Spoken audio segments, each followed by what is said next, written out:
जळगाव शहरातील प्रति पंढरपूर ओळख असलेल्या पिंपराळा श्री विठ्ठल मंदिर संस्थान वाणी पंचमंडळ यांच्या वतीने शनिवार दिनांक 25 जुलै रोजी आषाढी एकादशी निमित्ताने रथ उत्सव साजरा करण्यात आला। रथ उत्सवाचे यंदा 151व्या वर्षी होती। रथावर राधाकृष्ण यांची मूर्ती ठेवण्यात आली। ज्ञानेश्वर माऊली तुकाराम या घोषणांनी परिसर न्हाऊन निघाला। ही रथयात्रा दुपारी 12 वाजता सुरुवात करण्यात आली। कुंभारवाडा, कोळीवाडा, धनगरवाडा, सोमानी मार्केट, गणेश चौक, केसरी नंदन, हनुमान मंदिर या भागातून 10 वाजता आपल्या घरात गेला।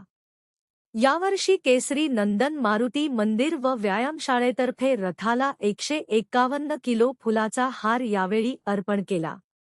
या महाआरती प्रसंगी आमदार सुरेश भोळे, महापौर दीपमाळा काळे, जैन उद्योग समूहाचे अध्यक्ष अशोक जैन, मनपा आयुक्त आदित्य जीवने, पोलीस अधीक्षक नितीन गणापुरे, उपमहापौर मनोज चौधरी, काही समिती सभापती चंद्रशेखर पाटील, विश्व हिंदू परिषदेचे ललित मुंदडा, ललित चौधरी, गोसेवा अभियानाचे प्रमुख भाऊराव कुदळे, माजी उपमहापौर कुलभूषण पाटील, विठ्ठल मंदिर संस्थानचे अध्यक्ष मोहन वाणी, पिंपराळा रथ समितीचे अध्यक्ष अनिल वाणी, नगरसेवक नरेंद्र पाटील, अमर जैन, सुरेश सोनवणे, सागर पाटील, अतुल बारी, पोलीस पाटील प्रभाकर पाटील, किरण भोई, निलेश भोईटे, चंद्रकांत कापसे, पुरुषोत्तम सोमानी, विष्णू पाटील आदी मान्यवर उपस्थित होते।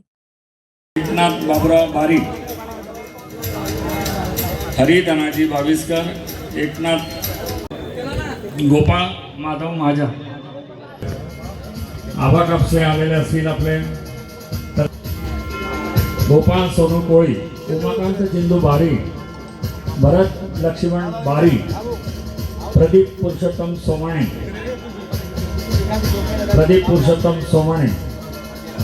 धर्मराज शिवाजी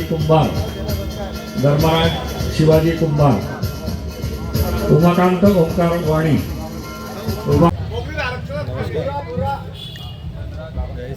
धनराज कुंभार, कृपया सन्मान स्वीकारायचा आहे।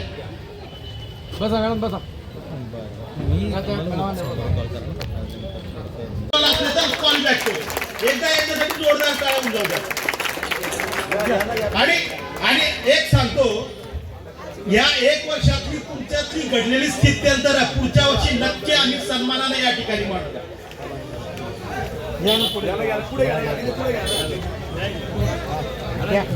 मंडळी, एक काळ असा होता की आपल्याला लाईट बंद ठेवावी लागायची, परंतु महावितरण, जळगाव शहर महानगरपालिका, आपल्या परिसरातले सगळे सन्माननीय लोकप्रतिनिधी यांच्या अथक परिश्रमातून आज रोजी आपल्या पूर्ण गावामध्ये लाईट सुरू असते।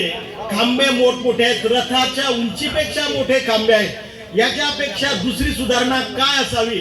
आणखी एकदा सगळ्यांच्या मेहनतीसाठी जोरदार ही हळहळ आपल्या मनामध्येही असते। आणि मग जेव्हा कारण आपण आज सुखासीन जीवनात जगतोय, सगळ्या सोयी सुविधांमध्ये जगतोय, आजही आपल्याला असं वाटतं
संस्था पिंपराळा वर्ष 151 या उत्सवाच्या निमित्ताने या संस्थेचे अध्यक्ष आदरणीय मोहन भाऊ, आदरणीय जळगाव महापालिकेचे आयुक्त देवणे साहेब, उपमहापौर मनोज भाऊ, स्टँडिंग चेअर डॉक्टर जवळ सर कृपया स्टेजकडे या.